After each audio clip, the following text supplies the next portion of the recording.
एक महिला होती है, उसका देवर बाहर रह करके नौकरी करता है, प्राइवेट नौकरी करता है और वहां से पैसा भेजता है। उसके पैसा से भेजे हुए उसका पूरा परिवार अच्छा खासा से रहता था। उस महिला का जो देवरानी होती है, देवरानी अपने परिवार के लोगों के साथ रहती थी।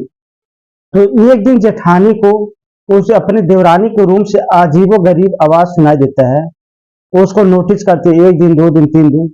लेकिन जब लगातार कई दिनों से उसके रूम से अजीबो गरीब आवाज आता है, तो जेठानी अपने पति को बताती है कि देखिए, देवरानी के रूम से अजीबो गरीब आवाज आता है। तो उसका पति कहता है अपनी पत्नी से कि देखो, तुम उसके ऊपर गलत इल्जाम मत लगा, तुम घर का माहौल खराब कर रही हो।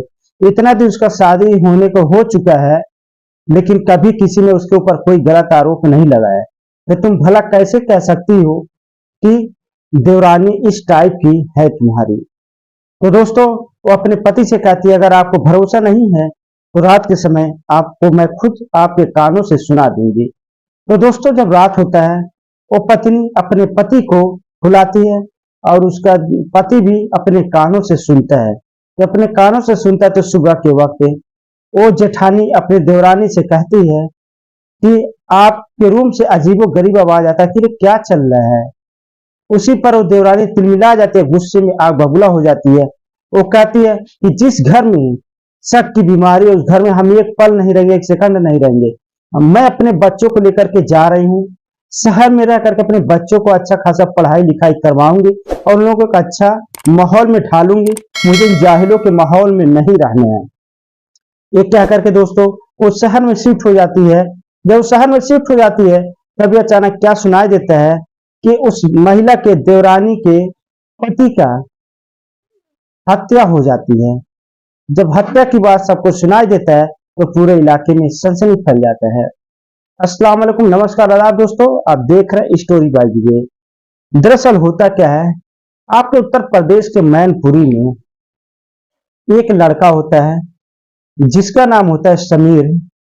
समीर की शादी हो जाती है। शादी होने के बाद वो अपने परिवार के साथ खुशहाल जिंदगी जीता है। घर की माली स्थिति ठीक ना होने की वजह से वो बाहर चला जाता है गुजरात, रोजी रोटी का काम करता है और जो पैसा मिलता है पैसा अपने घर पे भेजता है। और उसकी पत्नी भी अपने ससुराल में सभी लोगों के साथ मिलजुल करके रहती थी। समीर के जो नाम का लड़का होता है, उसकी दो जो संतानें होते हैं। अपने बच्चों को अच्छा खासा पढ़ाई लिखाई करने की कोशिश करता है। लेकिन इधर होता क्या है कि समीर अक्सर छुट्टी के समय घर पर आता था और वो चला जाता था। एक दिन होता क्या है, समीर दोस्तों घर पर आता है, तो घर पर आने के बाद पता चलता है उसकी पत्नी शहर में रह रही है। वो जाता अपने पत्नी के पास रहता है। उसके बाद उसकी पत्नी को और समीर को एक दिन दावत के लिए जाना होता है। दोनों पति पत्नी दावत के लिए चले जाते हैं। वापस लौटते समय समीर की पत्नी मीरा बोलती है कि ऐसा है, देखो जी, अगर घर में एक फ्रिज और एक टीवी आ जाए कितना अच्छा रहेगा। वो कहता है ठीक है, कोई बात नहीं है। उसके बाद दोस्तों वो कहता है हम लोग लेंगे कहाँ। तो उसकी पत्नी मीरा कहती है कि हमारे मौसी का लड़का है, तो हम उन्हीं के यहाँ सामान ले लेंगे। वो सामान हम लोगों को अच्छा भी दे देंगे, सस्ता भी दे देंगे और टिकाऊ भी दे देंगे। उसका पति समीर कहता है ठीक है, कोई बात नहीं। तो दोस्तों, समीर अपनी पत्नी मीरा के साथ उस दुकान पे पहुंच जाता है और इधर जो समीर को पता नहीं होता है, ये सामने वाला जो शख्स है ये हमारे पत्नी का आशिक है। वहां पर जाता है, कस्टमर होते हैं। जब कस्टमर चले जाते हैं तो इन लोगों में बातचीत होती है। ये होता है कि आप बहुत दिनों के बाद मिले हो, पार्टी तो बनती है। तो उधर जो है मीरा का जो बॉयफ्रेंड होता है वो बियर मंगाता है और मीरा का बॉयफ्रेंड और उसका पति समीर दोनों मिलकर के खूब बियर पीते हैं। जब नशा चढ़ जाता है समीर को, तो वहीं पर एक जो वजनदार पत्थर होता है, उसी वजनदार पत्थर फेंक फेंक करके उसके ऊपर समीर की हत्या कर दी जाती है।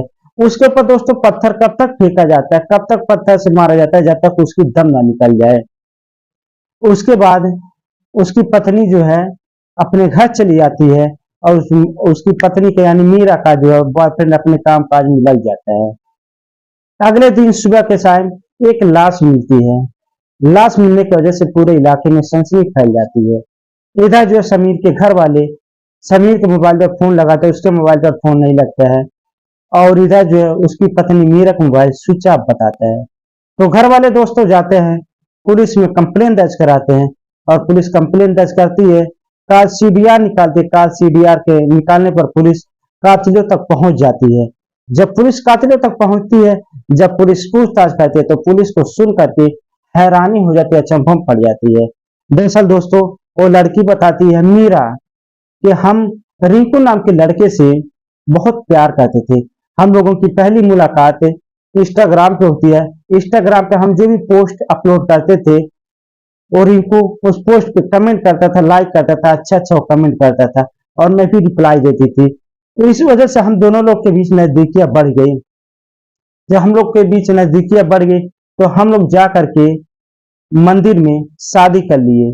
मंदिर में हम लोग गए, शादी कर लिए। शादी करने के बाद हम लोग आराम से रहते थे और जब भी मन करता था दोस्तों समीर की पत्नी के पास उसका आशिक आता था जिसका नाम रिंकू होता है। तो उसके बाद पुलिस जब जांच पड़ताल सख्ती से करती है तो ये सामने आता है कि जिस दिन उसकी पति का हत्या हुई है उसके 14वें दिन के बाद उसकी पत्नी मीरा जाती अपने आशिक समीर के साथ कोर्ट मैरिज कर लेती है और कोर्ट मैरिज करने के बाद वो सुहाग रात मनाती है। पुलिस सीडीआर के आधार पर वहां पर मीरा के पास पहुंचती है। जब मीरा के पास पहुंचती है तो दरवाजा पुलिस खटखटाती है तो देखती है सामने मीरा के जो है मांग में सिंदूर है।